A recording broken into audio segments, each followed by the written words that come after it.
Clay, আমার ঘরোয়া যন্ত্রপাতি, টুল সমস্ত কিছু নিয়ে বসে পড়েছি নতুন একটা কাজ করতে।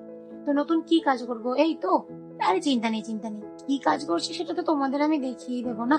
তো চলো শিউলি বানানো যাক, একদম সহজ প্রসেসে কিছু শিউলি বানাই।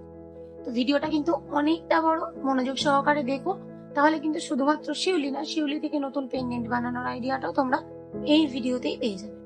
তো এই যে শিউলি গুলো আমরা বানাবো, এগুলোর জন্য আমাদের একটা দারুণ ম্যাজিক্যাল প্রসেস আছে। তো প্রথমে যেটা করতে হবে, ক্লেটা মেখে নাও, মেখে নিয়ে গোল গোল চাকতি কেটে নাও। সেটা তুমি যে কোনো একটা এই ডিব্বার ঢাক্কান বা কোনো গোল কিছু দিয়ে কেটে নিতে পারো।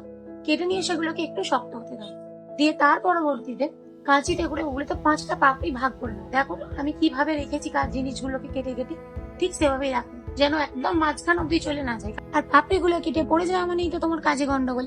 সেই জন্যই বলছি ধীরে সুস্থে পাপড়িগুলোকে কাটবে, মাঝে যেন একটা গোল অংশ ফাঁকা থাকে, ঠিক এই আন্দাজ করে কেটো। আর তারপরে পাপড়িগুলো এক সাইড দেখে ওই ডান হাতের বুড়ো আঙুল এবং তর্জনী এই দুটো সাহায্যে আলতো করে মাখিয়ে দাও। প্রত্যেকটা পাপড়ির একদিকটা করে মাখাও, যদি মনে হয় উল্টো দিকে ঘুরিয়ে আর এক দিকটাকেও মাখিয়ে নাও। আর তা না হলে আমি যেভাবে কাজটা করছি দেখো, তারপরে পাপড়ির দুই দিককে একসঙ্গে হাতে করে ধরে মুড়ে নিয়ে সেটাকে ভালো করে উপর দিকে নিয়ে আসো। দেখো আমি ঠিক যে প্রসেসে কাজটা করেছি তোমরা করো, ইজিলি কাজটা করতে পারো। আমি প্রত্যেকটা শিউলি বানানোর সময় তোমাদের দেখিয়ে দিচ্ছি যাতে তোমাদের কোনো রকম অসুবিধা না হয়। আর চেষ্টা করবে বিভিন্ন সাইজের ফুলগুলো রাখবে, কারণ একটা গাছের শিউলিগুলো কিন্তু সবসময় সমান হয় না। পেন্ডেন্টে যেহেতু আমরা দেবো, ছোট বড় টেরা বাঁকা মোটামুটি কিছু শেপ রাখতে হবে। তো ফুলগুলো কি করে বানাবে এটা নিশ্চয়ই বুঝতে পেরে গেছো।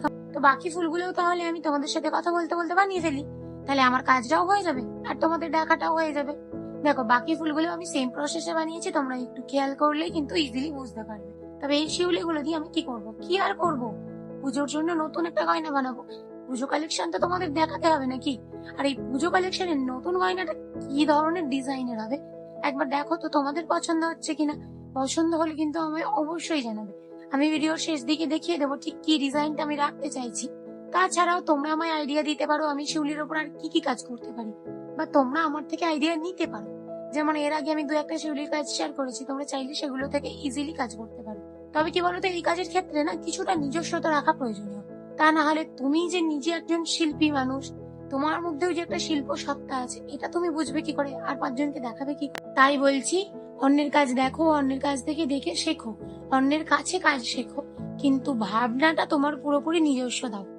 তোমার আলাদা ভাবনাটাই তো তোমার কাজটাকে আলাদা করে সবার কাছে নিয়ে যাবে না, তবেই না তোমার কাজটা সবার মন ছোঁয়া হবে।